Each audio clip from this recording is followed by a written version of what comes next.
Oh, that's it! On aimerait vous souhaiter la bienvenue au Centre chrétien de la Naudière. Merci d'être là ce matin. On est vraiment, mais vraiment contents de vous voir également. Bienvenue à tous ceux qui nous regardent en ligne présentement. Merci d'être connectés avec nous. Et j'aimerais savoir, est-ce qu'il y en a qui nous visitent pour la première fois ce matin à main levée? Ouh!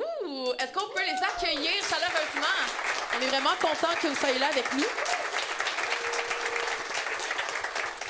Alors, ce matin, on a un prédicateur invité du nom de Andrew, alors qui va nous apporter la parole. On est vraiment privilégiés.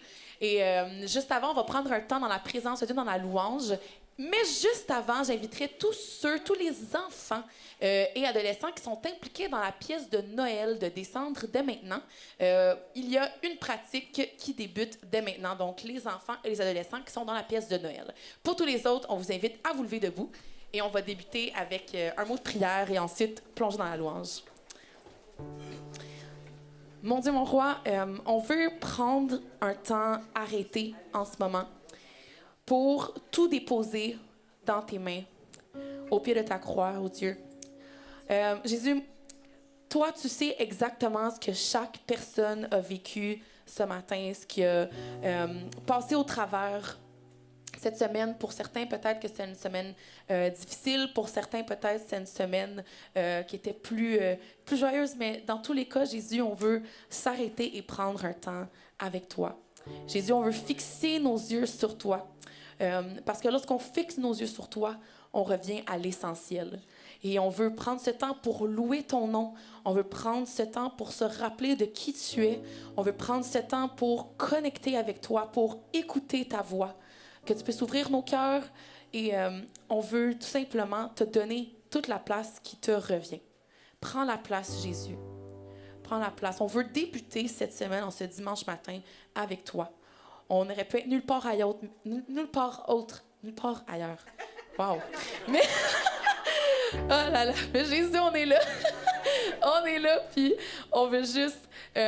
on est à la bonne place, Jésus. On est à la bonne place. En ton nom tout-puissant, que j'ai prié tout le monde ensemble, au nom de Jésus, on dit Amen. Alors, le premier chant s'intitule « Je louerai son nom » et je vous inviterai à taper des mains avec nous.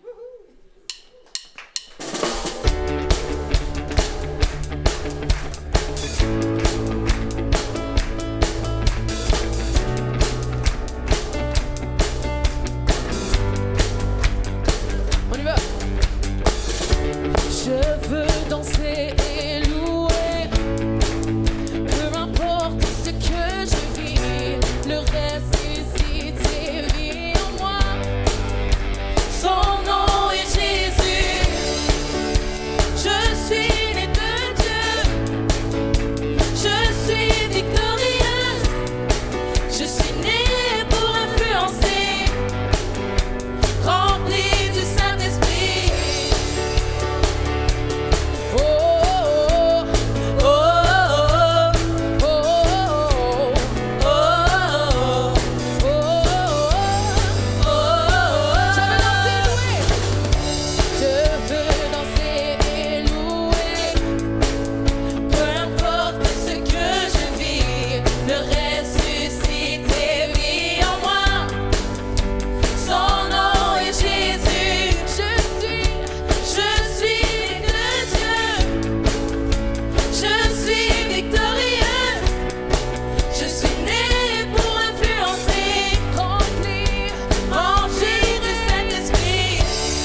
ton nom dans le lieu de bénédiction, où s'écoule ta provision. Béni soit ton nom. Béni soit ton nom quand je suis dans le désert et quand je marche solitaire. Béni soit ton nom pour tous tes bienfaits envers moi. Pour tous tes bienfaits envers moi, je te louerai. Et dans les temps difficiles, et dans les temps difficiles, je redirai. Oh, béni soit le nom du Seigneur, béni soit ton nom,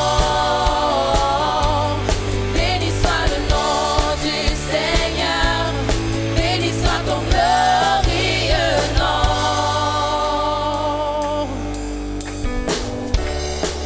Béni soit ton nom, quand sur moi brille le soleil, que le monde tourne à merveille. Béni soit ton nom, béni soit ton nom, quand l'épreuve vient me former, quand je dois tout sacrifier. Béni soit ton nom. Pour tous tes bienfaits envers moi, je te louerai. Et dans les temps difficiles, je redirai. Oh, béni soit le nom du Seigneur, béni soit ton nom, béni soit le nom du Seigneur, béni soit ton glorieux nom.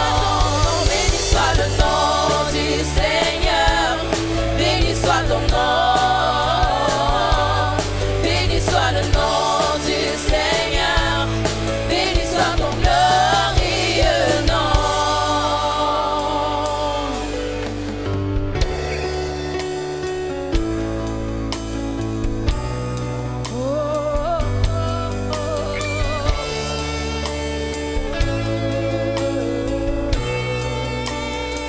Seigneur, tu as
tout je dirai que ton nom soit béni. Tu es dans une période où Dieu t'a donné et Dieu t'a enlevé. Sache que ce matin, Dieu a un message pour toi. Ne pense pas que c'est à cause des fautes, de tes fautes. Le Seigneur veut te dire que c'est pour sa gloire. Tu n'as qu'à le louer malgré l'épreuve. Dieu veut te rendre plus haut et tu dois passer par ce chemin. Alors, viens au Seigneur, viens à moi, tu auras la délivrance. N'essaie pas par toi-même, car tu ne t'en sortiras pas. Oui, j'ai retiré, mais c'est pour te donner encore plus, pour te faire grandir, pour t'emmener à un niveau plus haut. C'est un passage obligé devant toi. Alors viens, je suis le Dieu de délivrance. Ne reste pas dans ce lieu, car c'est un mensonge de penser que c'est à cause de tes fautes. Je suis un Dieu miséricordieux, n'oublie pas. Je suis avec toi, viens à moi et tu verras le prix que tu auras payé. Tu seras récompensé.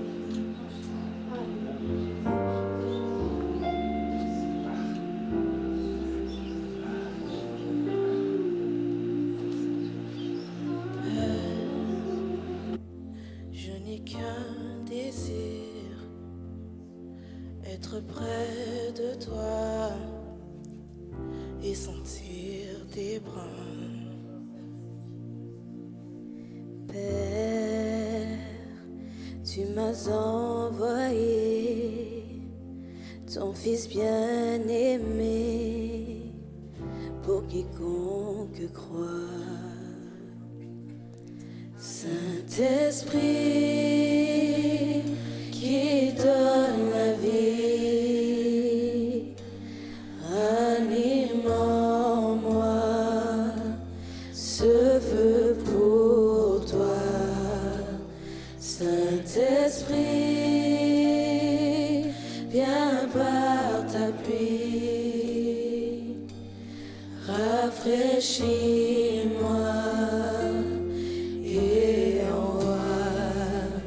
Souffle nouveau,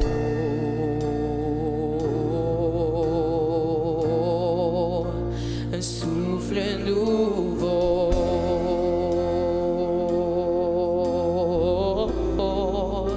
un souffle nouveau,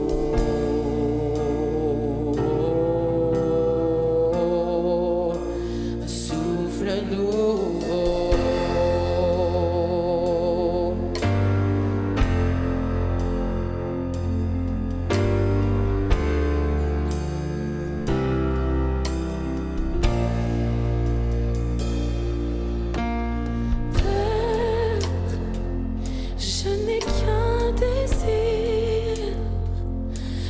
Près de toi, écouter ta voix. Oh Père, tu m'as tout donné, et c'est à tes pieds que je veux rester. Saint-Esprit qui donne la vie,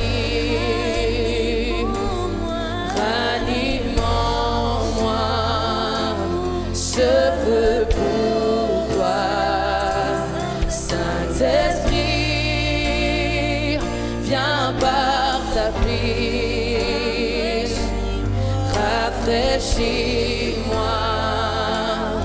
et envoie Saint-Esprit, Saint-Esprit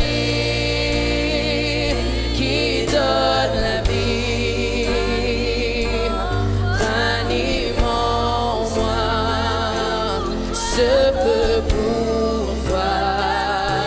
Saint-Esprit, viens par ta pluie, rafraîchis-moi et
Notre Père qui est aux cieux, que ton nom soit sanctifié, que ton règne vienne. Est-ce que nous sommes prêts à être sanctifiés? Est-ce que nous sommes prêts qu'il règne dans nos vies?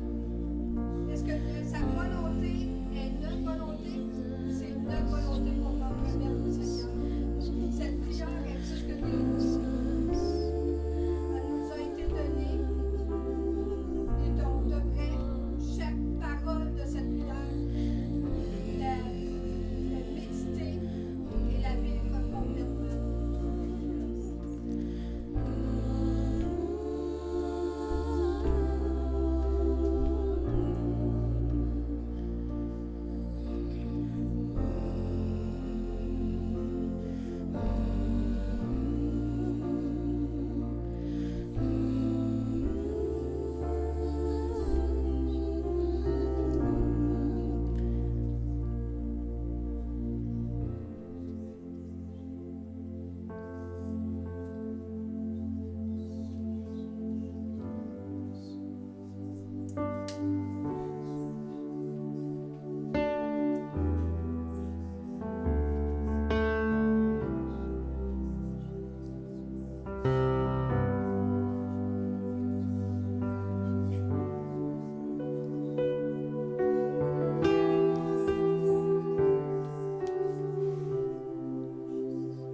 Je suis un instrument né pour t'exalter, élever ton nom au-dessus de tout nom. Entends la mélodie de la création. Mais voici la louange que moi seul peux porter. Qui d'autre est digne? Qui d'autre est digne? Il n'y a personne, seulement toi, Jésus.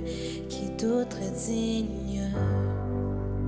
Qui d'autre est digne?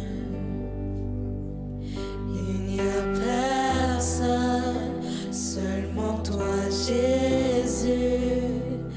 Oui, tu es l'infini, le Dieu des âges. Pourtant tu as choisi mon cœur comme ta demeure.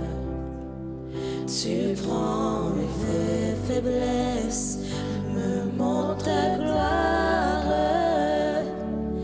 Alors mes chants te disent merci comme aucun ange. Qui d'autre est digne? Qui d'autre est digne? Il n'y a personne, seulement toi, Jésus.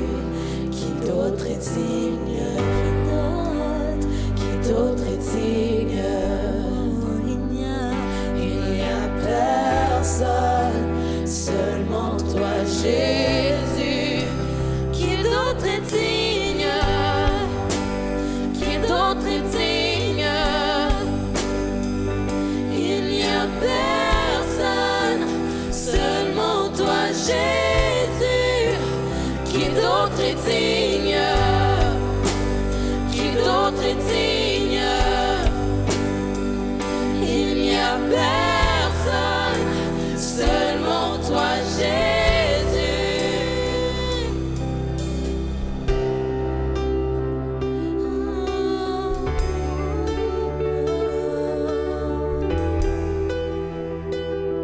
Seulement toi, seulement toi.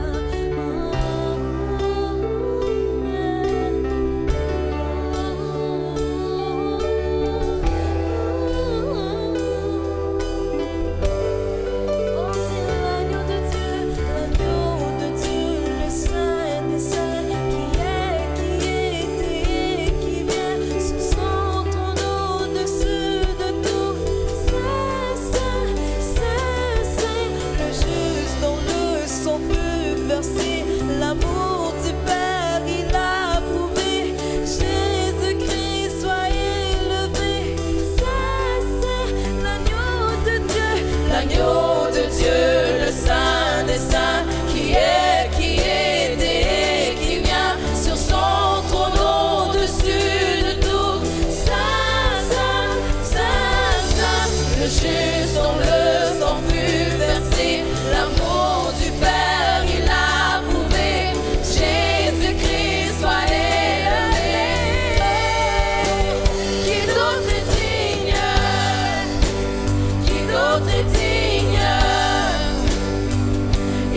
a personne, seulement toi Jésus.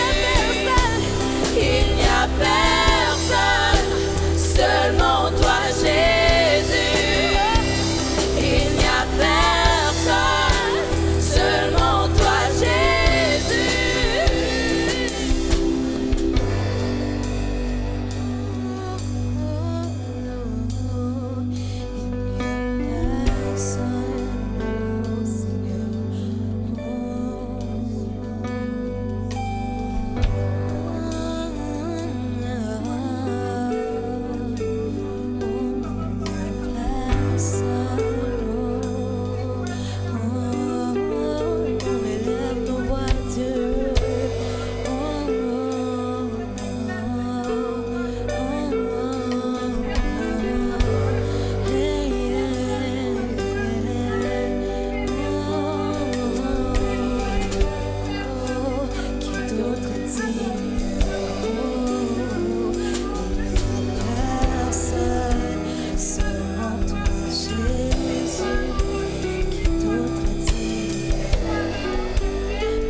d'autre est digne?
Malgré tout, j'ai confiance.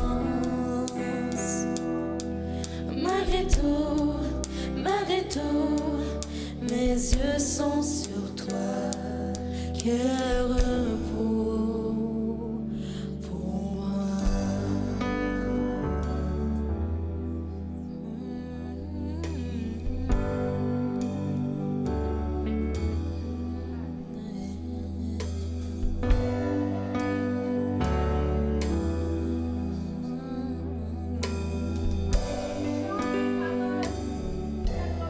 Mon âme, mais c'est comme la cendre dans ta bouche.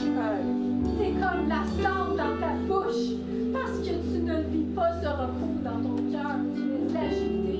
Tout ton corps est agité. Toute ton âme est agitée. Mais sache que moi, je fais revivre la vie à partir des cendres.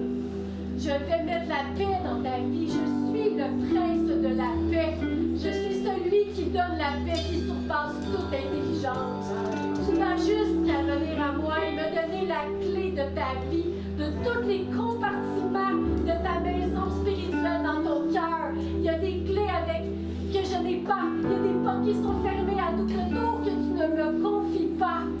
Il faut que je fasse le ménage. Il faut que l'aspirateur soit passé pour que ça soit propre même en dessous du tapis. Mais pour ça, tu dois me donner la clé de tous les compartiments de ta vie. Et sache que lorsque le ménage sera fait, tu dois garder le Saint-Esprit en tout temps dans ta vie, afin que ma gloire éclate et qu'elle démontre à tous et chacun le miracle que j'ai fait dans ta vie. Alléluia, Jésus. C'est un éternel recommencement parce que tu as de la difficulté à te séparer du monde. C'est toujours à recommencer parce que tu me mets de côté, parce que les attirances du monde prennent toute la place. Sois un pilier dans ta famille, sois celui qui reste debout, sois celui qui n'a pas honte de moi. Choisis ce matin le monde ou moi.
Entre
Même notre vie est entre ses mains. Quelle assurance! Amen. Merci, Seigneur, pour ta présence ce matin. Tu nous as encore parlé par ta parole, par tes prophéties. Seigneur, qu'on puisse réaliser ta bonté envers nous, ta fidélité. Je te rends grâce, Seigneur, pour toutes choses. Merci, Jésus. Amen. Amen. Merci, Seigneur.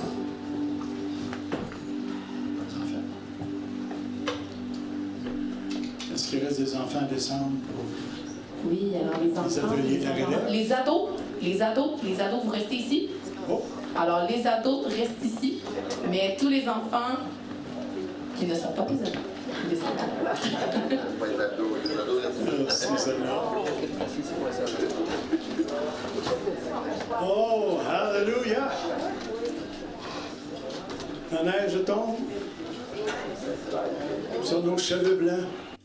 Non. Ils sont déjà blancs. On s'est levé ce matin, les coups, oh my! À Rawdon, ça allait toujours pire qu'à toutes les autres places, à Chelsea aussi, probablement. On reste dans la montagne, là. Donc, on ne sait jamais le reste de la température en s'en venant. Donc, on a pelleté, on a enlevé la neige. C'est pas que ça va être là, mais qu'on soit à retour à la maison. Mais plus qu'on s'en venait, plus c'était beau. Donc, merci Seigneur. Mais là, je pense que la température nous atteint dans la région ici. Merci Seigneur. Alléluia. Tout le monde est en forme?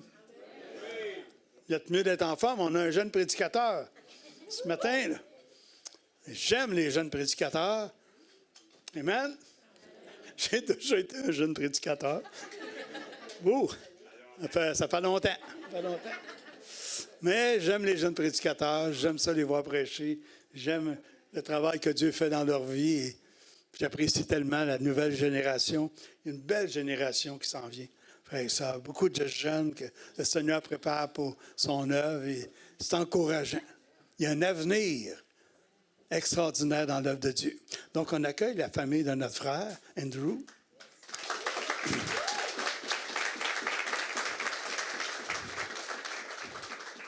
Lorsqu'on a commencé à se contacter, il n'est pas encore papa. Mais non. Il dit, ça s'en vient. Je pense que Caleb est venu au monde dans notre... Petit Caleb. Un autre Caleb. On a une génération de Caleb. On a un Caleb, nous autres aussi. Ici. Mais merci, Seigneur. Donc, Andrew, je te laisse toute la place. Prends ta liberté.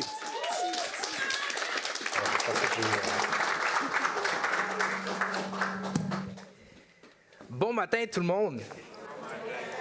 Vous allez bien? Yes, génial. Écoute, premièrement, j'aimerais juste remercier Pasteur Michel et l'Église pour l'invitation. Ça fait un plaisir pour moi de vous rencontrer, mais plutôt, on se connaît déjà. Je précise, je connais vos jeunes déjà. Vous voyez, moi, je suis pasteur de jeunesse à une église à Saint-Jérôme. Et nos jeunes, ils ont l'habitude de faire des activités ensemble. Ça fait déjà 2 ans qu'on fait des trucs ensemble. D'ailleurs, une des choses qu'on aime faire, à chaque année, on prépare un grand événement, c'est une retraite. Si on montre la prochaine diapositive. Yes! Alors, vous avez sûrement entendu parler, mais en fin octobre, on est parti en groupe de jeunes avec une autre église de Gatineau, à un camp au nord, pour passer du temps à se connaître, passer du temps ensemble, jouer à des jeux, mais surtout passer du temps dans la présence de Dieu. Puis pour vrai, c'est la 4e retraite qu'on organise. Puis pour de vrai, je dirais que cette retraite-là était particulière. Disons, on a vécu des événements qui étaient divergents. C'était une retraite qui est beaucoup plus intense que normalement. Pas qu'on s'est préparé de façon différente, mais Dieu s'est manifesté d'une façon assez particulière. Puis on a vécu quelque chose de spécial. Je regarde Jasmin et Marie-France en tant que leader. On a vu des scènes quand même assez précieuses où est-ce que nos jeunes, plusieurs pour la première fois, ont expériencé la présence tangible de Dieu pour la première fois. T'sais. Puis Puis c'était assez génial. Tu sais, moi, j'ai beaucoup de jeunes ados gars, tu sais, 16, 17, 18 ans, un peu macho, un peu nonchalant, on verse pas de larmes du tout. Puis je pouvais dire, tu sais, à part peut-être un, il n'y en avait aucun qui pleurait pas là, cette soirée-là. Tu sais, c'était une soirée de louange qui était censée durer 1 heure, ça finit par durer 4.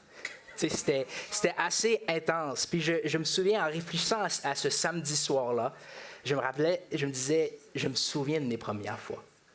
Moi, je me souviens de mes premières flammes. Si on montre la prochaine diapositive, j'aimerais vous demander, vous, est-ce que vous vous souvenez de vos premières flammes? Là, je suis en train de parler de flammes, je suis en train de parler de quoi? Tu sais, si tu es nouveau à l'Église, quand je parle de flammes, je parle des premières expériences où est-ce que Dieu est devenu une intense réalité pour toi. Soit que dans un moment de prière, un moment de prédication ou quelque chose, tu as senti quelque chose de Dieu pour la première fois. Ou peut-être tu as tenté de prier pour la première fois, puis Dieu a répondu à tes prières. Puis pour toi, c'est noir sur blanc, Dieu existe réellement, puis il me connaît personnellement également. Puis je me souviens de voir cette scène-là, puis je me dis, wow, je me souviens de les premières fois. Puis souvent, après ces premières fois, cette première étincelle, si on peut dire, il y a un zèle qui naît en nous. On a l'impression qu'on pourrait lever un Ford F-150 pour Jésus. Là. On a un zèle, une passion, un charisme pour la parole de Dieu comme jamais auparavant. On a le goût de parler de Jésus à tout le monde. On a le goût de parler de Jésus à nos écoles, dans nos travails. On veut lire la Bible à chaque jour. On veut prier de façon plus constante. Puis là, les semaines avancent, les mois filent, les saisons de la vie. Et là, on sent peut-être que la flamme s'est étouffée un peu. Hein? En tout cas, moi, je sais que pour moi, lorsque je suis arrivé au cégep, après avoir vécu une jeunesse quand même assez intense avec Dieu, lorsque je suis arrivé au cégep, je me suis permis de laisser cette flamme-là étouffer un peu. Ouais? Je me suis laissé la liberté plutôt d'être moins offensif, si je veux, avec ma foi. Je me suis permis de faire certains compromis également, on va se le dire, on va pas se dire les bêtises, là. Mais est-ce que ça vous arrive des fois de peut-être se cacher pour avoir l'air plus acceptable socialement? Oui? Pour les ados, la vie sociale, c'est tout pour eux. C'est tout. Nous, il y a d'autres choses. Il y a les impôts, il y a la famille, il y a tout ça. Là. Mais pour les ados, ce qui préside, c'est leur monde social. Mais j'irais pour argumenter que pour nous, c'est pas si différent que ça. Hein? Il suffit d'aller au travail demain, puis on te demande « Qu'est-ce que tu as fait durant la week-end? » Ah, ben, je suis allé à l'église. Est-ce que je suis tout seul là-dedans? Moi, je pense pas. Moi, je penserais pas, OK? Parce qu'encore aujourd'hui, par la grâce de Dieu, j'ai cheminé et maintenant, en vrai, ça m'importe peu qu'est-ce que les gens pensent de ma foi. Mais je sais que parfois, c'est plus gênant. On a une réaction qui est un peu touchée, tu sais. Mais dans le fond, avec mon message aujourd'hui, dans le fond, je veux vous encourager. Peu importe où vous vous situez, peut-être que vous n'avez jamais eu cette flamme-là pour la première fois, peut-être que vous l'avez déjà eu, mais je veux vous encourager à trouver cela et l'alimenter davantage. Est-ce que vous êtes là? Oui. Yes. Génial. OK. Alors, je vais faire quelque chose d'un peu inconventionnel aujourd'hui. OK? Normalement, qu'est-ce qu'on fait quand on prêche la parole de Dieu? On ouvre la Bible, on prend un passage X, on la décortique, on sort les applications pratiques pour aujourd'hui. Right? Ce qui est bien. Aujourd'hui, tout en restant biblique, tout en restant fondé sur la parole, j'aimerais aller plus vers un onglet thématique. OK? C'est bizarre, c'est un peu inconventionnel, mais restez accrochés, vous allez comprendre. Prochaine diapositive, s'il vous plaît. Si je vous dis l'exil de Babylone, est-ce que ça vous dit de quoi? OK. Pour ceux qui ne savent pas, durant l'Ancien Testament, durant les années pas primaires, mais les plus vieilles années de la peuple juive, le peuple de Dieu, le peuple d'Israël, comme qu'on dit, il y a eu un exil. Dans le fond, le peuple de Dieu, après maintes et maintes reprises d'avoir délaissé les commandements de Dieu, d'avoir délaissé les prescriptions de Dieu, Dieu a décidé d'ôter sa protection sur le peuple et a permis ainsi l'Empire de Babylone, l'Empire historique, à venir et faire une énorme déportation de Juifs. On parle de des milliers de Juifs qui ont été enlevés de l'Israël et déportés, une immigration forcée à la ville, au pays de Babylone. Tu sais, moi, je suis pas immigrant, mais j'ai un père qui était immigrant, que lui est venu au Québec d'Haïti à 6 ans, puis je peux imaginer pour lui une scène comme ça. Il sort de Haïti tout ensoleillé, puis il vient au Québec avec 25 cm de neige à tout bout de champ. Qu'est-ce qu'on fait? OK? Alors, vous pouvez imaginer la scène, les Israélites, eux, qui connaissent un Dieu, qui connaissent même d'autres coutumes, une langue différente, qu'ils arrivent ici, puis là, tout à coup, on voit, il y a une culture différente, une langue différente, des dieux différents, une façon de faire, une façon de penser différente, et c'est une déportation qui est forcée, là, c'est pas volontaire. Ils ont été forcés à déménager, puis là, on voit qu'il y a deux camps de pensée. Il y a deux mentalités que les Israélites vont avoir. La première qu'ils vont avoir va dire, tu sais quoi, nous, on va se révolter. Nous, là, on ne va pas se fier à ce que l'Empire Babylone va vouloir s'imposer à nous. Nous, on va révolter, ou plutôt, on va se mettre dans notre cocon, là, on va rester ensemble, puis on va oublier la population majoritaire.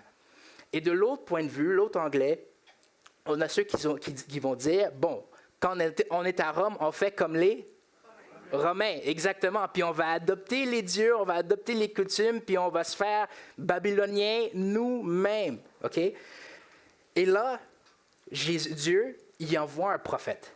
Il envoie un prophète du nom de Jérémie qui, lui, il amène une autre prescription. Il dit, voici ce que Dieu m'a transmis comme message et j'aimerais vous la transmettre. Il va dire, dans la prochaine diapositive, voici un message du Seigneur de l'univers, Dieu d'Israël, pour tous ceux qu'il a fait déporter de Jérusalem à Babylone. Bâtisez des maisons et habitez-les. Plantez des jardins et mangez ce qu'ils produisent.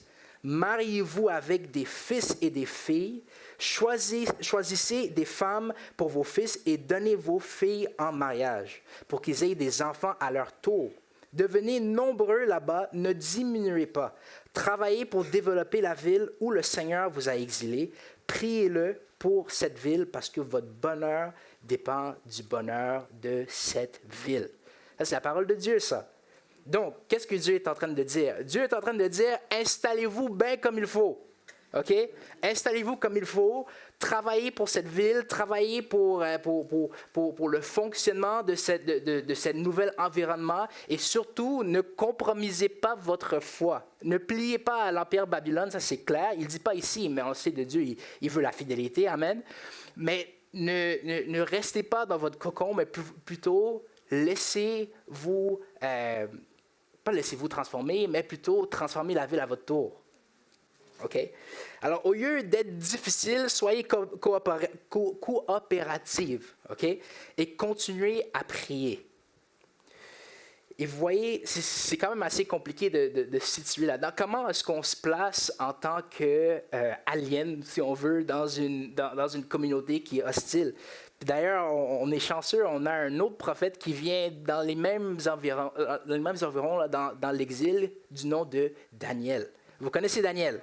Les enfants, ils connaissent Daniel. Prochaine diapositive. On connaît tous l'histoire de Daniel dans la fosse aux lions. Mais laisse-moi expliquer Daniel, c'était qui? Durant le moment de l'exil, Daniel, c'était un jeune surdoué. C'est quelqu'un qui avait une facilité avec les langues. C'est quelqu'un qui était borné d'études. Là, okay? C'est quelqu'un qui avait une facilité puis qui était oint particulièrement par Dieu pour des œuvres administratives. Okay? Et d'ailleurs, son ministère, le cours de sa vie, il a été un fonctionnaire dans la cour du roi. Puis il a duré 5 dynasties de rois. Il a servi 5 rois différents à Babylone. Puis tout au long de son ministère, il est resté fidèle à Dieu.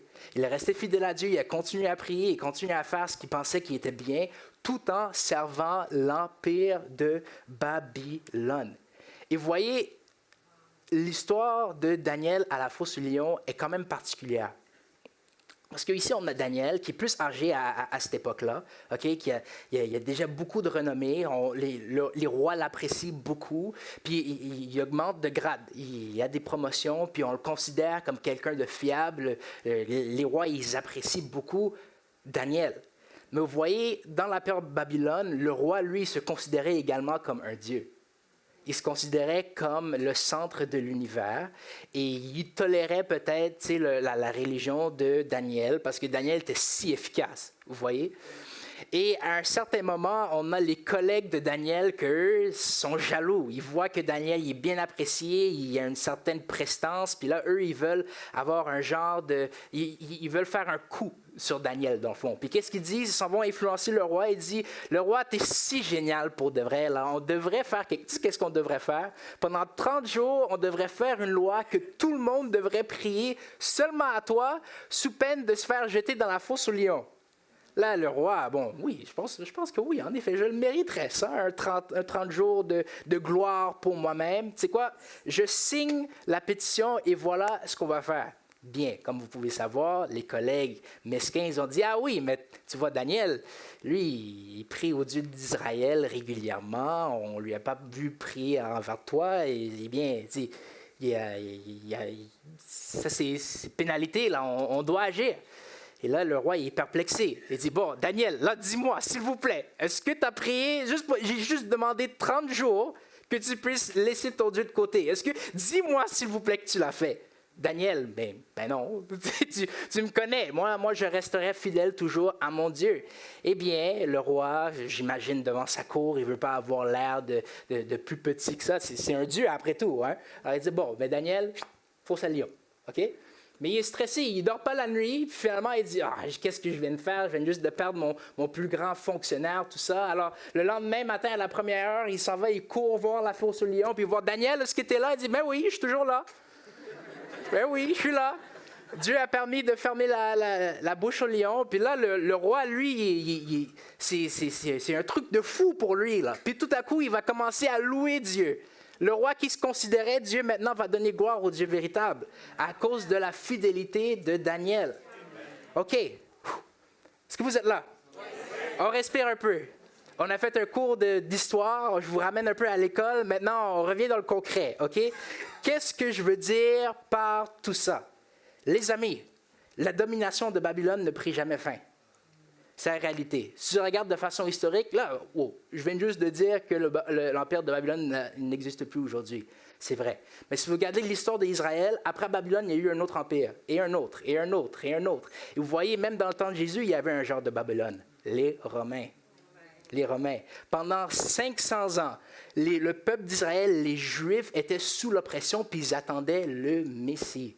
Le Messie qui allait faire quoi? Le Messie qui allait enlever l'oppression et installer le royaume de Dieu. C'est pour ça que quand Jésus est arrivé, puis il s'est présenté un charpentier de 30 ans qui n'avait pas d'argent, où je suis le Messie, de quoi tu parles? On a besoin de quelqu'un avec une épée pour défaire ces Romains-là. C'est pour ça que les Juifs ne croient pas en Jésus encore aujourd'hui. Ils attendent encore le Messie qui va venir amener son royaume. Mais bref, ça c'est un sujet pour un autre jour. OK? Babylone existe aujourd'hui encore. C'est un symbole qui explique un genre d'environnement qui est hostile à la foi de ceux qui croient en Dieu. Autant que l'Empire Babylone et les Romains étaient oppressifs vers les Juifs, aujourd'hui, on a une communauté, on a un environnement, on a un gouvernement qui règne ici, qui va à l'encontre ou qui a des opinions qui sont contraires à l'Évangile, qui sont contraires à ce que nous croyons. Les amis, nous sommes toujours à Babylone. Alors, point numéro 1 sur la prochaine diapo, c'est n'oublie pas que tu es à Babylone. N'oublie pas que tu es un extraterrestre, mon ami. Que tu es complètement bizarre. Et je sais que vous connectez avec cela. Je sais que vous êtes d'accord avec ça. Oui, je généralise, OK? Mais en gros, la culture, surtout au Québec, c'est une où est-ce qu'on a un genre de répulsion quand ça vient à Jésus-Christ, une répulsion quand ça vient à l'Église. Puis, on va se le dire, sous bonne raison. Sous bonne raison, avec le passé un peu plus douteux, avec les représentants de l'Évangile qui étaient moins aptes à faire leur travail, on va se le dire, mais tout de même, on est dans une culture où est-ce qu'on a cette hostilité envers la foi chrétienne. Vous voyez, de nos jours, la vérité, c'est plus une vérité qui est objective, ça veut dire une vérité qui est vraie pour tout le monde. C'est une vérité qui est subjective.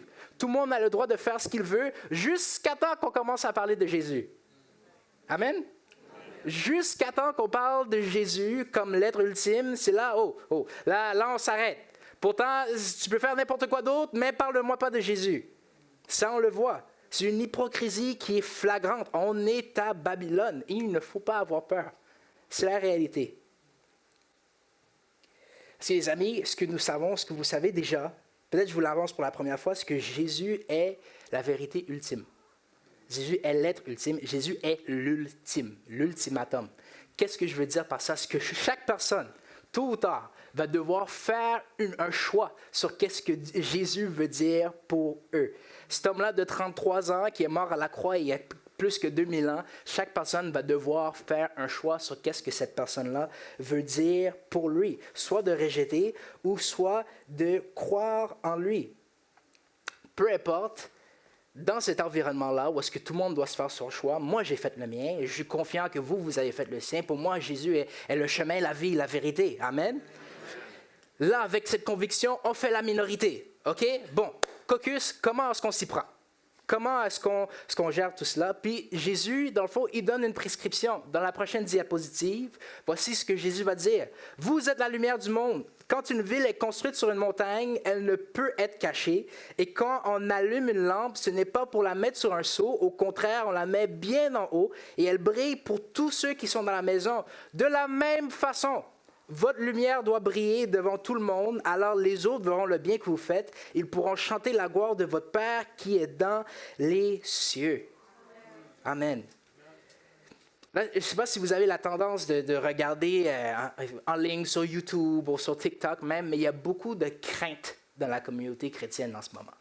Il y a beaucoup de peur. Il y a même certains pasteurs qui vont promouvoir un fait que si les chrétiens ne commencent pas à s'affirmer plus, ils vont pouvoir se faire qu'ils veulent de nous. Ils vont pouvoir interdire la foi chrétienne. Ils vont pouvoir interdire notre liberté d'expression. OK. La réalité, c'est rien de nouveau pour nous, les amis. C'est rien de nouveau. Ça a déjà été pire pour les chrétiens dans le passé que c'est là aujourd'hui. C'est la réalité. Comme les premiers chrétiens qui se faisaient jeter aux gladiateurs pour leur foi, nous, on n'a pas à vivre ça, OK? Puis c'est rien de nouveau, les amis. C'est ne pas avoir peur. Jésus a toujours triomphé sur ça. Puis l'Église persécutée, c'est l'Église la plus forte. C'est la réalité. Alors, quand on voit des gens se fâcher ou avoir peur sur TVA, qu'est-ce qui est écrit? Il ne faut pas avoir peur. Il faut garder la tête haute.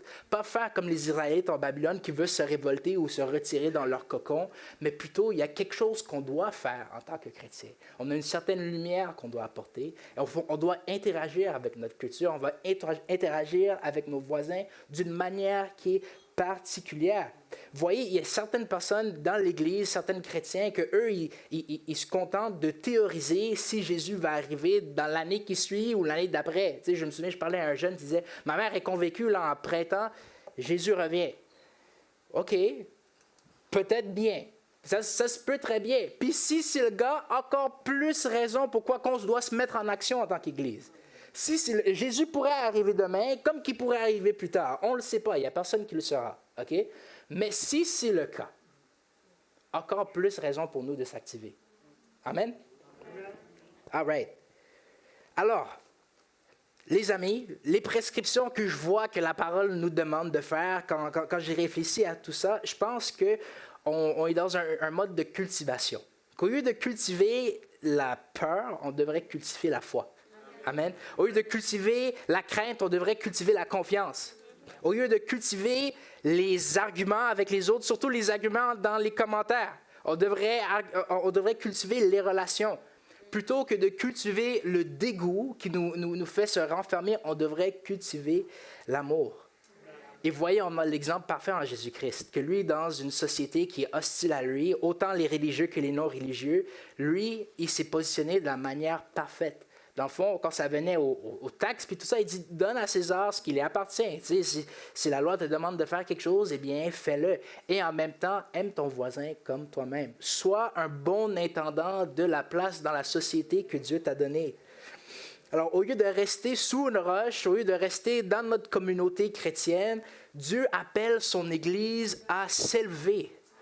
Vous voyez à l'Église ce que je ressens, juste en général, c'est que souvent l'Église est devenue comme une séance de massage.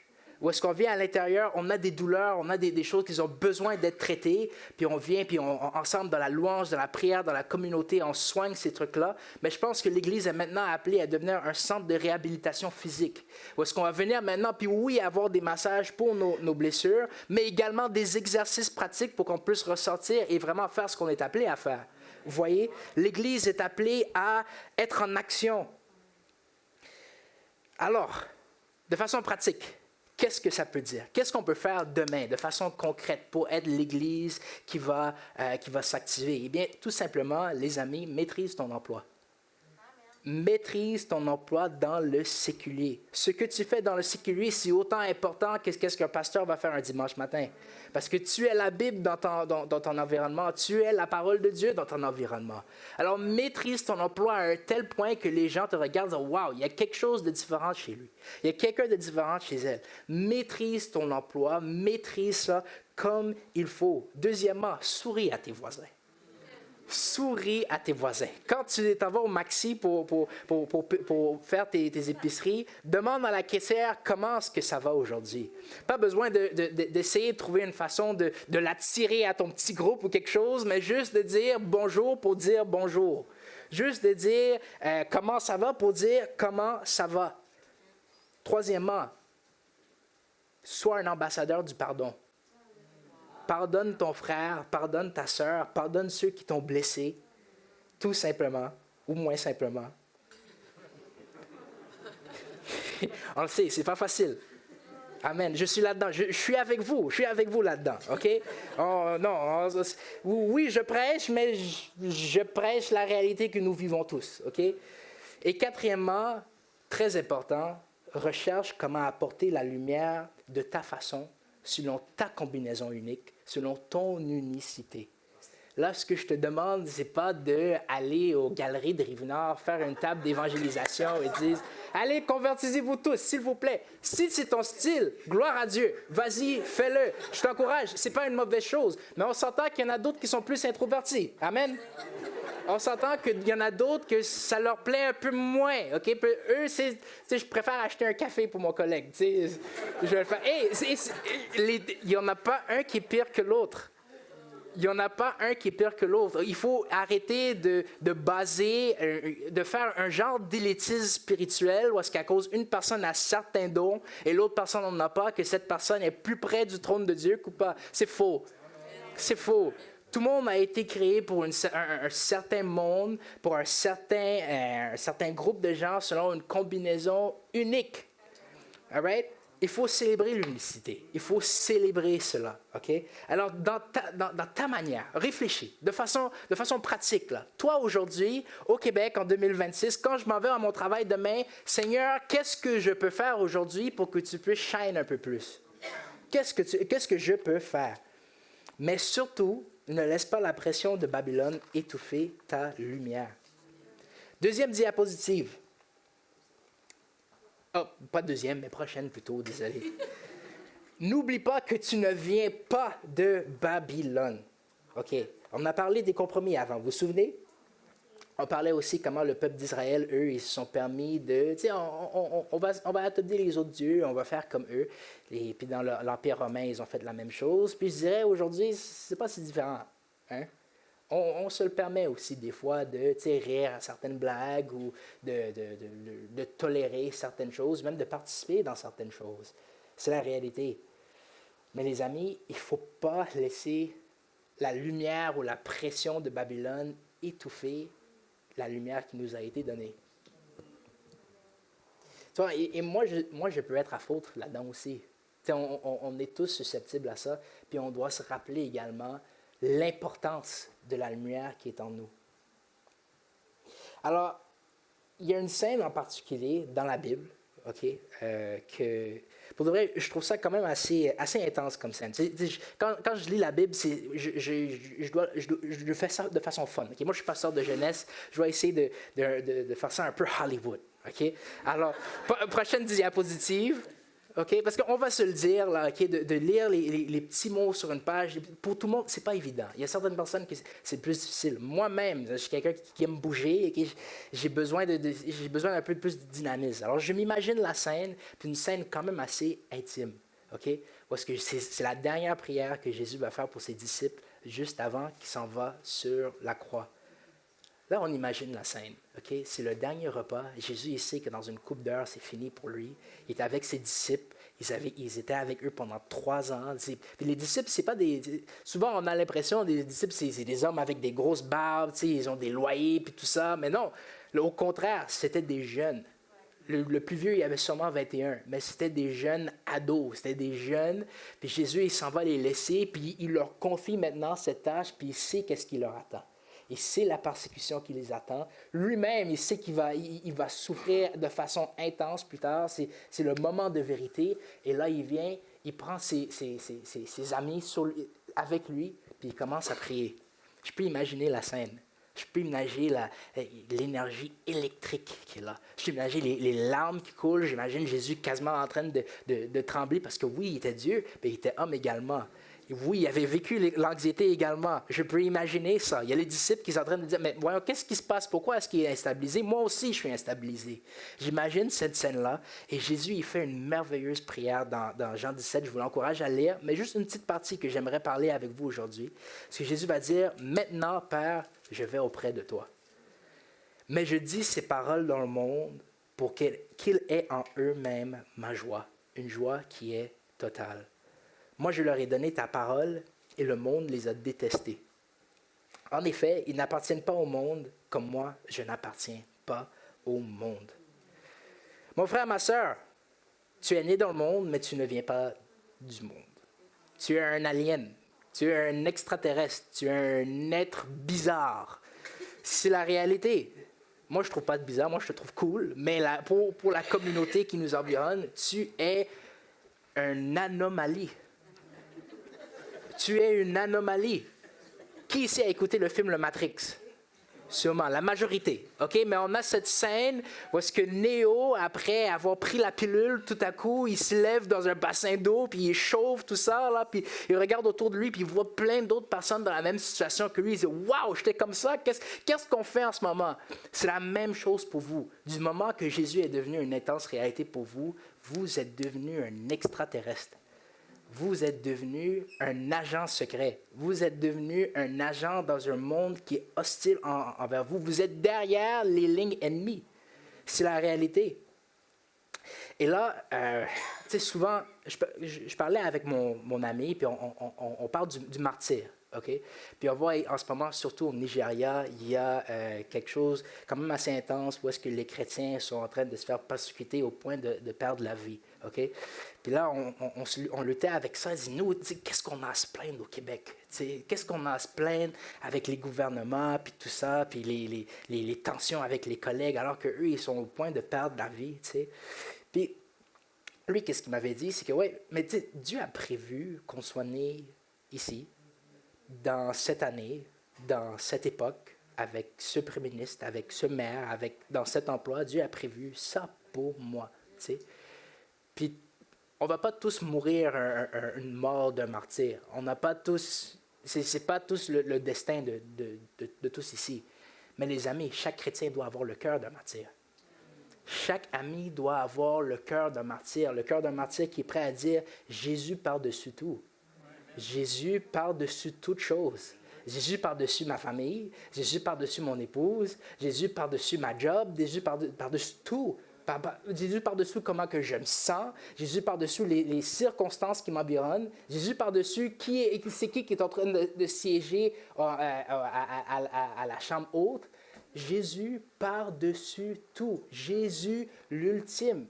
Puis que si ça doit mener à ma mort, si ça doit mener à ma perte, qu'il en soit ainsi. Parce que comme l'apôtre Paul a dit, pour moi, vivre, c'est Christ, et pour mourir, ce n'est qu'un gain. Ce n'est qu'un gain. Ça ne veut pas dire nécessairement que tu vas mourir un cœur du martyr, mais mon ami, je t'encourage à cultiver le cœur du martyr. Alors que tu te positionnes devant tes collègues demain, alors que tu te positionnes devant les collègues peut-être qui font intimider quelqu'un d'autre, aie le cœur du martyr qui vont dire « Non, moi je promouvois Jésus aujourd'hui, je vais me comporter de cette manière-là. Je ne laisserai pas la lumière de Babylone dicter comment je vais me sentir, comment je vais agir, mais plutôt Jésus-Christ par-dessus tout. » Amen. Yes. Troisième point. Que ta lumière luise. Alors, n'oublie pas que tu es à Babylone, numéro 1. 2. N'oublie pas que tu ne viens pas de Babylone. Et troisièmement, que ta lumière luise. Les amis, je vous invite à prendre un moment de réflexion. OK? On va réfléchir. Qu'est-ce que Jésus veut dire pour toi aujourd'hui? Qu'est-ce que Jésus veut dire pour toi? Est-ce que tu crois réellement que c'est quelqu'un qui est mort pour tes péchés il y a 2000 ans? Est-ce que tu crois réellement qu'il t'a sauvé du point où est-ce que tu étais, où est-ce qu'il t'a secouru alors qu'il n'y a personne qui voulait de toi et que maintenant il t'a placé à une place où est-ce que tu peux avoir une joie qui est totale, une paix qui est totale? Est-ce que tu crois réellement que Jésus peut faire la même chose pour les autres? Prenez une décision, parce que tout le monde va devoir prendre cette décision, et que ce soit une décision qui est ultime pour toi. Parce que la réalité, les amis, c'est que Jésus, soit qu'il va être ton Seigneur, ou il va se contenter d'être rien du tout pour toi. Dieu, moi, il ne m'a jamais rien imposé. Jamais. Puis Dieu ne vous a jamais imposé quoi que ce soit non plus. Mais il vous demande, c'est quoi la place que tu voudrais que je prends? Parce que moi, c'est all or nothing. Tu sais, je me souviens quand je me suis épousé, ça fait 2 ans et demi, et je me souviens, les vœux qu'on se disait, c'est que moi, je te choisis et je rejette tout autre. Je rejette tout autre. Les amis, le mariage, c'est un symbole simplement pour l'amour que Christ a pour nous, son Église. C'est pas l'amour que Christ a qui est un symbole pour le mariage. Non, alors, bref, vous comprenez. C'est que, oui, c'est, dans le fond, le mariage, c'est une peinture, une caricature de qu'est-ce que l'amour est pour Jésus-Christ. Alors, la volonté qu'on a, la place qu'on attribue à Jésus-Christ, ça vient exactement de là. De dire non à toute autre chose, de dire non à toute autre idole, non à toute autre façon de penser, façon d'agir, ou de dire, tu sais, je peux garder Jésus pour la fin de semaine, mais la semaine, c'est autre chose. Ça, c'est faux. C'est faux. Soit Jésus est tout pour toi ou il n'est rien pour toi. Soit que Jésus est tout pour toi ou rien pour toi. Parce que si elle est juste dans le milieu pour toi, tu vas finir la vie frustré, mon ami. Tu vas finir la vie complètement frustré. Et les amis, mon désir aujourd'hui, c'est simplement de vous encourager. OK? Parce que la réalité, je rêve, on rêve tous d'un réveil. On dit, Seigneur, quand le réveil va arriver, quand il va y avoir une effusion fraîche de son esprit, là, ça va aller mieux. Là, ça va être bien. Il suffit juste que tout à coup, le lendemain matin, tout à coup, mon collègue est venu, puis là, il commence à parler en langue. C'est génial. On aspire tout à ça. Mais la réalité, les amis, c'est que le réveil doit commencer ici. Amen. J'aimerais juste vous sensibiliser à l'importance d'une mission qui vous a été accordée. C'est quelque chose de précieux. Parce que les amis, Jésus n'est plus ici en ce moment. De manière physique, il n'est plus ici. Ses mains, ses pieds, c'est toi et moi. Si on va voir une différence dans notre communauté, mon ami, c'est à travers toi. Si tu dis, Caroline, il faudrait peut-être que le système d'éducation fait un peu plus de sens. Puis toi, pourquoi est-ce que tu t'en vas pas en enseignement? De se responsabiliser en Église, parce que c'est qu'est-ce que Jésus a fait avec les apôtres. Il a dit, maintenant, allez-y, faites des disciples de toutes les nations. Allez-y, baptisez-les au nom du Père, du Fils et du Saint-Esprit. Les amis, juste à cause que tu n'es pas appelé à être pasteur, ça ne veut dire pas que tu n'es pas appelé à faire des disciples. Ça ne veut pas dire que tu n'es pas appelé à œuvrer pour lui selon ton unicité, selon ta combinaison unique. Parce que le prix est énorme, les amis. Le prix est énorme. Et là, j'aimerais juste encore vous sensibiliser à quelque chose que je regardais en ligne, puis il y avait un non-chrétien, que lui, il disait, tu sais, moi, pour de vrai, j'ai aucune tolérance pour les chrétiens qui ne veulent pas évangéliser. Là, on va amener de la nuance, OK? Il était très intense avec ce qu'il disait. Il a dit, parce que si il croit vraiment que ne pas croire en Jésus va amener à la mort éternelle dans l'enfer, comment est-ce que tu peux ne pas aimer quelqu'un pour au moins lui avertir? Tu sais? J'amène de la nuance, OK? Je comprends, c'est un monde qui est compliqué. OK? Il y a plus d'enjeux comme ça. C'est pas autant noir sur blanc que ça. OK?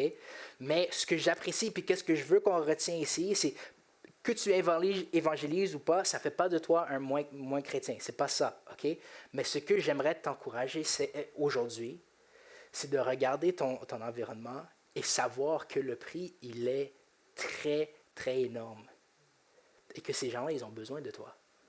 Encore, je ne dis pas que tu es moins chrétien si tu n'es pas en train d'œuvrer avant. Non, ce n'est pas ça du tout. Mais aujourd'hui, j'aimerais que tu prends ce message-là comme un signe de « OK, tu sais quoi, c'est vrai, moi aussi j'ai ma part à jouer. Moi aussi j'ai ma part à jouer. » Puis aujourd'hui, j'aimerais parler à quelqu'un en particulier. OK? Je pensais à ça, puis j'ai l'impression qu'il y a quelqu'un ici aujourd'hui qui vit quelque chose de compliqué. OK? Qui vit une situation où est-ce que, oui, tu crois que Jésus est la vérité, tu crois qu'il est le chemin, tu crois qu'il est la vie, mais ta vie, c'est compliqué. OK? Peut-être il y a des struggles, il y a des défis, il y a des addictions, il y a des patterns qui sont difficiles à enlever. Peut-être tu as un passé qui est compliqué, tu te dis, le Seigneur, il ne voudrait jamais m'utiliser, mon passé est beaucoup trop compliqué. C'est beaucoup trop... Je ne pourrais pas. Je ne pourrais pas concevoir comment un Dieu aussi merveilleux pourrait m'utiliser comme ça. Puis, man, je réfléchis à cette personne-là. Puis ce que j'aimerais te dire, OK, c'est que, premièrement, tu n'es pas le seul. Oui, peut-être ta vie, elle se manifeste de façon plus flagrante. Les erreurs sont plus flagrantes, mais on a tous nos défis, hein? On a tous nos côtés plus sombres, on a tous nos patterns, on est tous susceptibles à quelque chose de différent que quelqu'un d'autre, puis juste à cause que toi, tu es en train de galérer avec quelque chose, ça ne fait pas de toi moins que la personne qui est à côté de toi. C'est la première chose. Peut-être moi, c'est quelque chose de plus privé, peut-être toi, c'est plus visuel, plus flagrant, mais devant Dieu, on est la même chose. On est le même. Et toi, tu te disqualifies automatiquement. Si Dieu ne veut rien de moi, je ne pourrais jamais lui être utile. Puis j'aimerais te dire, c'est faux. Tu vois, avec les jeunes, eux, quand ils se sont interpellés, ils disent « Wow, OK, bon, là je sais, le prix que Jésus a payé pour moi, c'est ultime, je veux partager ça aux autres, mais en même temps, c'est compliqué, je suis une minorité dans ma classe, je suis une minorité avec mes amis. Comment est-ce qu'on fait pour luire, comment est-ce qu'on fait pour évangéliser, si on veut, comment est-ce qu'on fait pour partager la bonne nouvelle, comment est-ce qu'on fait? » Puis moi, dans le fond, la façon dont je vois ça, c'est que cette lumière-là qu'on doit luire, ce n'est pas une lumière qu'on doit produire nous-mêmes. Cette lumière-là, c'est quelque chose qu'on est appelé simplement à refléter. Simplement à refléter. Tout comme la lune, elle paraît brillante de la nuit, mais elle fait juste refléter quelque chose de beaucoup plus puissant. De la même façon, les amis, c'est logique. Tu deviens comme les personnes dont tu entoures.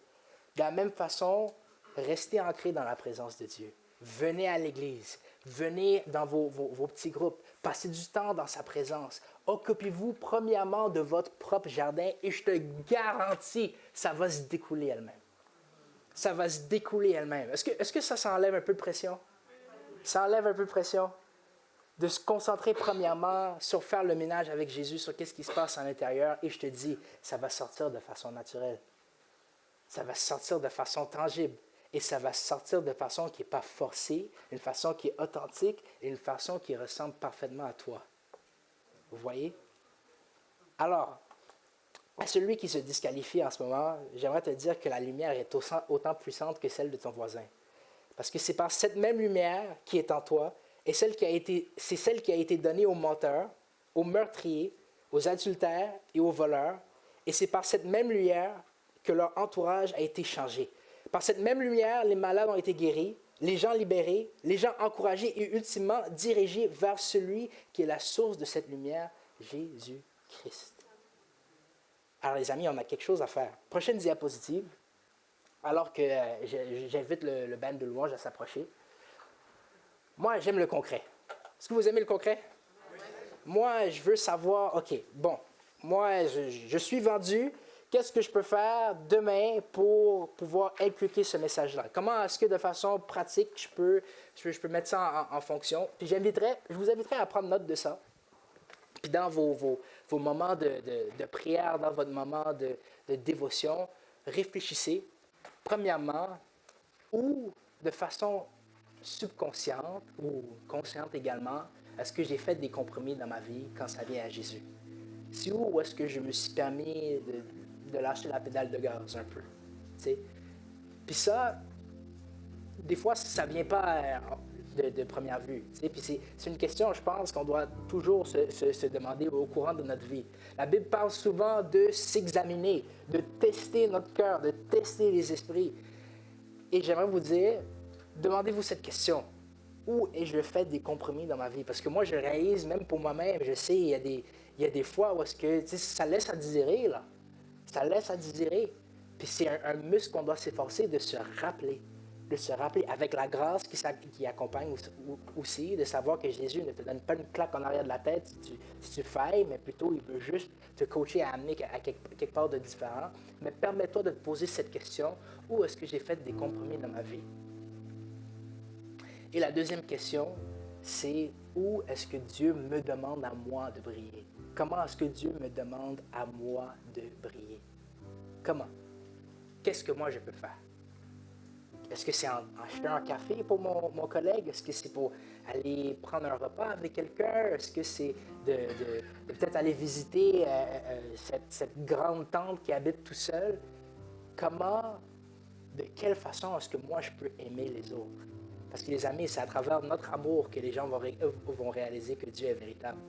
C'est à travers notre amour, c'est à travers cet esprit-là que les gens vont réaliser que Dieu est véritable. Est-ce que vous êtes là avec moi? Amen. Prions ensemble. J'aimerais vous inviter à lever. Et sur cette même onglet, j'aimerais qu'on se positionne à une place pour recevoir. Une place pour recevoir.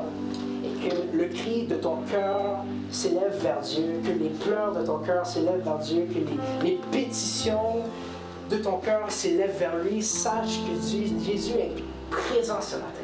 Jésus est présent, Jésus te voit ta situation particulière, il voit comment il t'a façonné d'une certaine manière, il voit tes défis, il voit les problèmes, il comprend la situation qui est plus compliquée, qui est plus douteuse. Puis en ce moment, je veux que tu saches que Dieu te connaît par cœur. Et que là, en ce moment, alors qu'on passe un temps de louange, j'aimerais que tu réfléchisses à ces questions et joignez-vous à moi alors que je prie, alors qu'on, Seigneur, on dit on est disponible, Seigneur. Seigneur, ce matin, on se présente devant nous, Seigneur, premièrement, reconnaissant, Seigneur, pour ce que tu as fait à la croix, Seigneur, il y a 2000 ans, Seigneur, ce que tu as fait à la croix, Seigneur, qui me donne le salut, Seigneur. Mais également, qu'est-ce que tu fais pour moi à chaque jour, Seigneur? Comment que tu m'as sauvé d'une telle situation, Seigneur? Comment tu m'as enlevé, Seigneur, de cette difficulté? Et qu'aujourd'hui, Seigneur, tu me donnes une joie, tu me donnes une paix, tu me donnes un destin, Seigneur. Et aujourd'hui, nous te disons oui, Seigneur. Nous te disons oui, Seigneur. On dit que, Seigneur, on te désire avant toute autre chose, Seigneur. Parmi toutes autres choses, Seigneur, tu es l'ultime, Seigneur. Siège sur le trône de mon cœur, Seigneur. Siège sur ma vie, Seigneur. Que ta volonté soit faite, Seigneur. Et je me rends disponible pour toi, Seigneur. Je ne laisserai pas, Seigneur, mes péchés, Seigneur. Je ne laisserai pas mes patterns difficiles, mon passé qui est difficile, dicter, Seigneur, la place ou la mission que tu veux m'accorder, Seigneur. Seigneur, je te dis oui, Seigneur, que tu prends ta place, Seigneur. Je me rends malléable pour toi, Seigneur. Je me rends malléable pour toi, Seigneur. Fais ce que tu es prêt à faire, Seigneur. Moi, je dis, je suis prêt, Seigneur. Moi, je dis, je veux, Seigneur. Moi, je dis, je te choisis, Seigneur. Prends cette place, Seigneur. Indique-moi, Seigneur, où je veux que j'aille, Seigneur. S'il y a un collègue de travail, s'il y a une personne, Seigneur, que tu veux que j'approche, donne-moi le courage, Seigneur, de le faire, Seigneur. Saint-Esprit, ravive la flamme de moi, Seigneur. Que je n'oublie pas les flammes de ma jeunesse, Seigneur. Et pour cette première personne qui désire cette flamme, au nom de Jésus, je prie que tu reçois cette flamme en ce moment, Seigneur. Je prie que tu reçois un feu qui brûle, Seigneur. Et pour chaque autre personne, Seigneur, amène une alimentation extrême, Seigneur. Que l'Église d'aujourd'hui, Seigneur, peut être l'Église, Seigneur, qui va amener plus de gens vers toi, Seigneur. Que l'Église au Québec, Seigneur, se positionne, Seigneur. Puis on dit oui, Seigneur, on se rend disponible, on se rend malléable, Seigneur. Seigneur, prends la place qui te revient, Seigneur, afin que tous ceux peuvent savoir, Seigneur, et reconnaître que tu es Dieu. Alléluia. Est-ce que tu peux m'entendre? Je sais que tu es démarche quand je t'adore.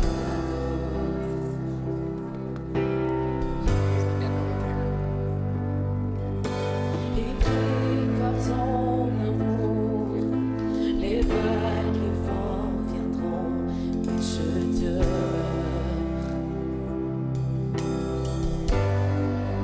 Je lève les mains vers les cieux, je te donne mon cœur, je dirai à mon âme, tu es Dieu de tout.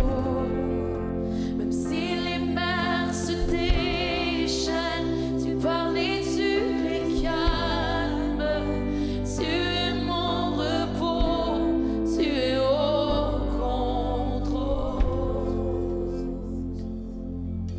Confiant dans la vallée, je la traverserai par ton esprit.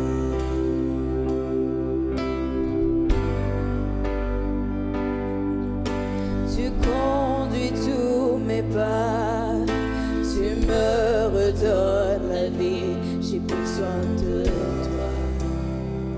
Tant besoin de toi, je lève les mains vers les cieux, je te donne mon cœur, je dirai à mon âme, même si les mers se déchaînent,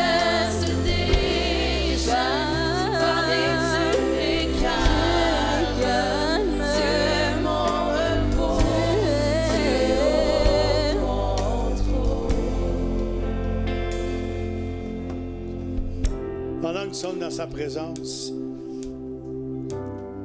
il y a des besoins ici ce matin. Des gens qui ont besoin de recevoir. Certains ont des difficultés, comme le Seigneur a parlé ce matin. D'autres sont encore pris par les chaînes.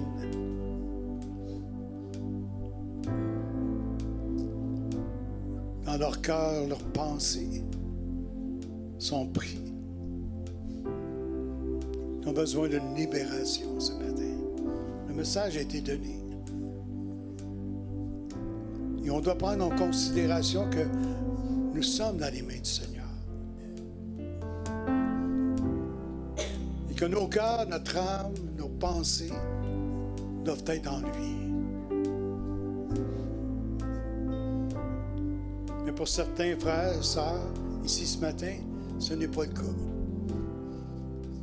Nos pensées sont dans des difficultés, problèmes par-dessus problèmes. Encore liés par des choses de ce monde. Ce matin, c'est un jour important pour vous. L'Église est là pour prier pour vous. L'Église est là parce qu'elle est concernée pour vos besoins, les choses que vous vivez dans votre quotidien. C'est pour ça, ce matin, c'est une occasion pour vous que les frères et les sœurs puissent prier pour vous. Donc, pendant qu'on va chanter le chant encore une fois, faites-vous une place ce matin, on va prier pour vous. Saisissez l'occasion. Partez pas de la réunion de ce matin en vous disant « J'aurais donc dû avancer encore une fois. » Mais j'ai encore hésité. Et faites votre pas de foi ce matin. Le Seigneur est présent, le Seigneur est fidèle et le Seigneur désire faire cette œuvre en vous ce matin. Donc, pendant qu'on va chanter le chant encore une fois, simplement vous déplacer. Et permettez au Seigneur de faire cette œuvre-là dans votre vie aujourd'hui.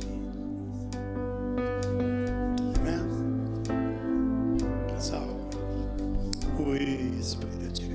Lève les mains vers les cieux, je te donne mon cœur, je dirai à mon âme, tu es Dieu de tout. Même si les mers se déchaînent, tu parles et tu les calmes,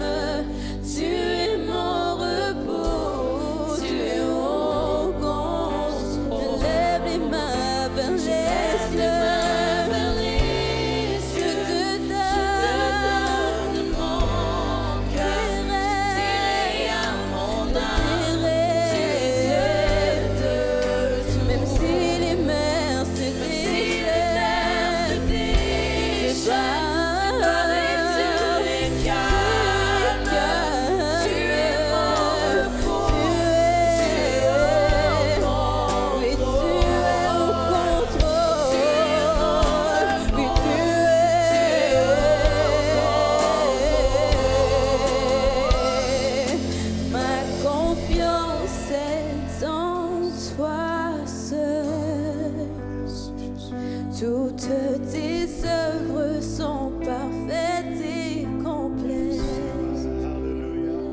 Tu es le commencement, la fin, au-delà de ce que je sais. Il n'y a personne comme toi, personne m'a confiance. C'est en toi seul. Toutes tes œuvres sont parfaites et complètes. Le commencement, la fin. Tu es le commencement, la fin. Au-delà de ce que je sais, il n'y a personne comme toi. Personne. Ma confiance est en toi seul. Toutes tes œuvres sont parfaites et complètes. Tu es le commencement, la fin. Tu es le commencement, la fin. Au-delà de ce que je sais, il n'y a personne comme toi, Jésus. Je lève les mains vers les cieux, je te donne mon cœur, je dirai à mon âme, tu es Dieu de tout. Même si les mers se déchirent, tu parlais, tu les calmes. Tu es mon repos, tu es au contrôle. Je lève les mains vers les cieux, je te donne mon cœur, je dirai à mon âme, tu es Dieu de tout. Même si les mers se déchirent, tu parlais, tu les calmes. Tu es mon repos, tu es au contrôle. Tu es mon repos, tu es au contrôle. Tu es mon repos, tu es Merci pour ta présence. Merci, Jésus. Tu es mon repos, tu es au contrôle. Merci, Jésus. Seigneur, on veut te remercier pour ta présence ce matin. Est-ce qu'on réalise qu'à chaque dimanche, tu viens nous visiter? Tu viens parler à nos cœurs. Et c'est ces moments-là qu'on doit saisir quand tu viens nous visiter et parler à nos cœurs. Pas pour nous juger, nous condamner. Quelquefois pour nous consoler, pour nous avertir.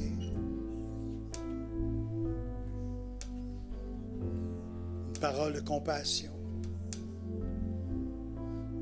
Une parole pour nous rassurer. Voilà ce que le Seigneur fait. Pourquoi? Parce que on l'a chanté, on est dans ses mains, puis lui est au contrôle de tout.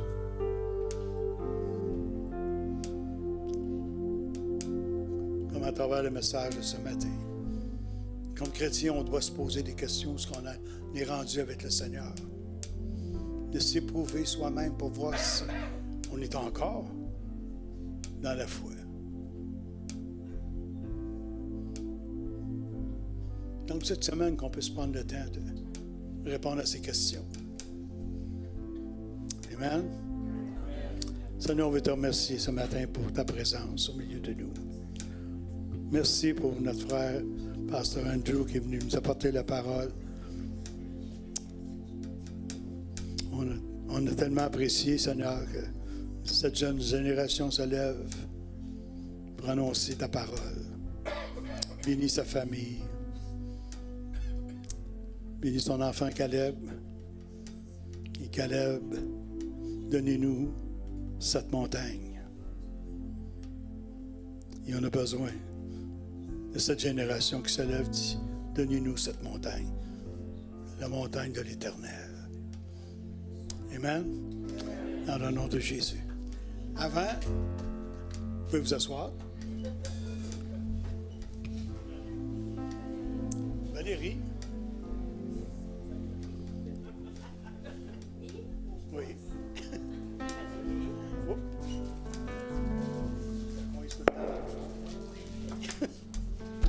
Valérie. Je la coince tout le temps dans le fond.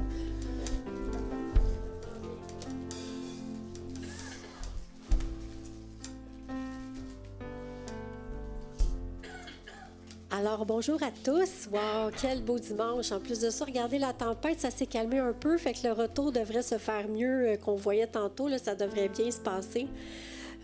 Première annonce, donc en fin de semaine prochaine, le samedi le 6 et le dimanche le 7 décembre, ça va être l'emballage au Super C pour les ados pour ramasser des fonds pour la jeunesse. Donc, on vous invite à aller les encourager. C'est le Super C ici à Repentigny. Ados et jeunes adultes, donc allez donner vos noms à Patricia pour emballer. Ah, OK. Ça n'a pas été changé. Je m'excuse. Moi, je n'ai pas la bonne annonce ici. Je suis désolée. Bien, venez voir cette belle jeune demoiselle pour vous inscrire. Donc, au besoin, on en a besoin. On a besoin de vous. On a besoin des emballeurs et des emballeuses. Non, ça se dit pas. Emballeurs. Donc, ça va être samedi le 6 décembre de 10 à 16 heures et dimanche le 7 décembre de 13 heures à 16 heures. Donc, allez voir mademoiselle pour les inscriptions. Let's go. On a besoin de vous. Et les autres qui ne vont pas emballer, bien, allez faire une petite emplette à l'épicerie à ce moment-là pour aller encourager nos jeunes. Panier de Noël. Bon, là, la semaine passée, je vous ai dit de ne pas amener des spaghettis parce qu'on en avait à tonnes. Mais je vous ai pas dit ça pour rien amener. Le panier, il est vide à matin, là. Ouais.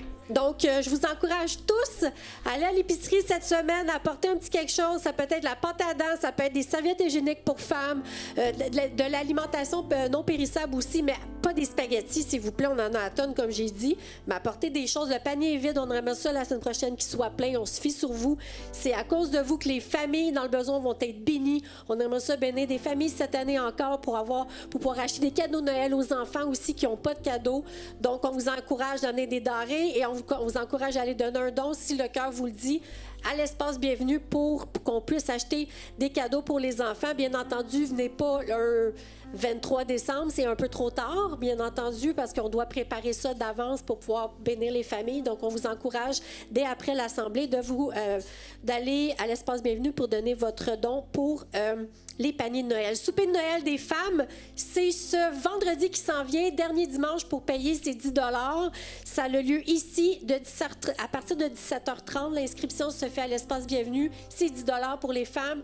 Let's go, je vous encourage. Je sais que c'est un vendredi après le travail. On est fatigué, on a plein de choses, mais c'est un moment avec Dieu et avec nous entre femmes. On en a besoin. C'est un moment où est-ce qu'on va partager ensemble. Soyez là, on a hâte de vous accueillir. Besoin urgent pour l'Église. Bon, là, c'est propre à notre Église.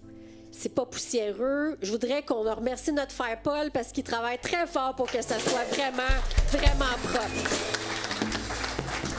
Sauf que notre frère Paul, il peut pas tout faire tout seul. Les salles de bain, la balayeuse, ça fait beaucoup. On a besoin de gens qui auraient à cœur de garder cet espace propre pour tous et chacun.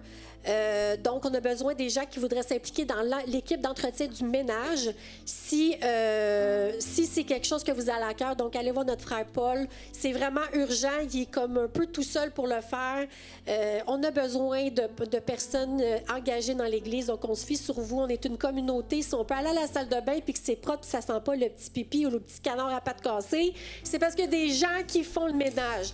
Donc, vous êtes importants. Toutes les tâches sont importantes. Donc, je vous encourage, si vous avez à cœur, de vous occuper de l'hygiène de notre Église. Allez voir notre frère Paul. Pour la librairie, là, j'ai reçu plein de petites affaires super intéressantes. Première chose, un moment avec Jésus, c'est le dernier. Je suis allée au CLC cette semaine. Il n'y en a plus. C'est le seul qui reste. On l'a à l'espace bienvenu. Donc, si vous voulez faire un petit cadeau, ça se glisse très bien dans un bon Noël. C'est tellement merveilleux, ce livre-là. On a l'impression que c'est Jésus qui nous parle. C'est une parole de Jésus à tous les jours. C'est vraiment gratifiant. C'est exhortant. Ça fait du bien. J'ai aussi reçu des petits aimants, donc avec un petit message dessus qui va par exemple sur le frigo. Avoir un endroit où aller est un foyer. Avoir quelqu'un à aimer est une famille. Avoir les deux à la fois est une bénédiction de Dieu. Donc il y a des petits messages super beaux où est-ce que vous pouvez mettre sur votre frigo quand vous avez des invités qui ne sont pas chrétiens, bien lisez ça, puis ça fait un petit peu de l'évangélisation. Hein? Fait que c'est une façon de faire. On a des belles cartes de Noël aussi qui sont faites par une artiste, toutes à la main, dessinées à la main. Sont pas tellement chères, c'est 1,50 $. Vous pouvez vous en procurer aussi pour Noël. On a aussi reçu des versets comme celui-là. C'est 50 versets sur l'espérance et des thèmes. Ça aussi, ça se glisse bien dans un bon Noël où vous apportez ça au bureau. Puis des fois, c'est une petite parole. Tu sais, vous voyez un collègue ou une collègue qui se sent pas bien, qui a besoin de parler, tout ça. Des fois, une petite carte d'encouragement, ça peut être une façon de manifester votre amour de Jésus dans leur vie. Et je voudrais vous parler du dernier livre. On a un livre sur la prière ici. C'est vraiment un super de livre. Cette semaine, on doit réfléchir sur les questions que notre pasteur Andrew nous a parlé. Fait que la prière, c'est la première façon de s'interroger puis d'aller devant Dieu, c'est en prière. Donc, au mois de janvier, on va avoir un jeûne. On l'a dit la semaine passée, il faut commencer à se préparer à ça. Et je vous dirais que ça serait un super de bon livre pour vous aider à vous préparer à ce moment-là qui s'en vient. Donc, je vous encourage. Il est usagé, 9 $, c'est pas cher. Il est super, il est tout propre, tout beau. Super livre qui vous introduit à comment prier et puis de voir comment Dieu se manifeste vraiment puissamment à travers la prière. Donc, je vous encourage de vous le procurer à la librairie. C'est tout pour moi aujourd'hui. Donc, je vous souhaite, mes frères et sœurs, une belle semaine en Jésus. Oui, je n'ai pas fini. Moi, je vous dis bonjour à tous. On se voit plus tard. Oui, dimanche prochain, on reçoit ton pasteur. Pasteur Laurent Fabrec, qui va être ici au milieu de nous. Donc, c'est un dimanche qui est consacré à la jeunesse. Donc, ces jeunes vont s'impliquer dans l'accueil, placier, ainsi de suite. On va les voir un peu partout. Donc, on va voir notre jeunesse se manifester. Donc, soyez là dimanche prochain. Bon prédicateur aussi. Donc, c'est certain qu'on va recevoir du Seigneur. Donc, passez une bonne semaine. Soyez bénis. Votre pasteur vous aime. Dieu vous aime. On s'aime tous. Soyez bénis.